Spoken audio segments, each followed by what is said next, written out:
అంటే నాకు రాసి పెట్టినట్టున్నది కదా, నా జీవితంలో ఎప్పుడు హాలిడే అనే పదం లేదు. హాలిడే అనే పదం లేదు. నా జీవితంలో ఎప్పుడు మధ్యాహ్నం పూట పడుకుంటున్నారు అనేటువంటి పదం లేదు. నా జీవితంలో ఇప్పుడు నాకు జ్వరం వచ్చింది, నాకు చూస్తున్నది అని చెప్పి ఇంట్లో ఉన్న సందర్భాలు లేవు. నేను 24/7 365 days మిషన్ లెక్క పనిచేసే మనిషి నేను. ఇన్నరా ఎంపీ ఈటెల రాజేందర్ సార్ ఏమంటున్నాడో.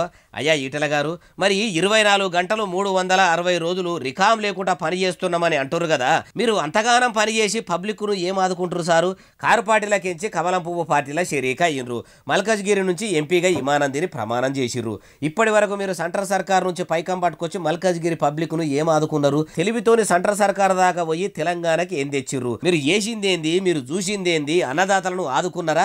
అమ్మలక్కలకు చేయూతనిచ్చిర్రా? చదువుకున్న వాళ్ళకు సౌలతులు చేసినరా? 24 గంటలు రికాం లేకుండా తిరుగుతుండ్రు. మీ పార్టీ పతారను కాపాడుకునేందుకు ఇట్లా పని కట్టుకొని పబ్లిక్ దగ్గరికి వచ్చి ఇది చేసినాము అది చేసినామని అంటుర్రు.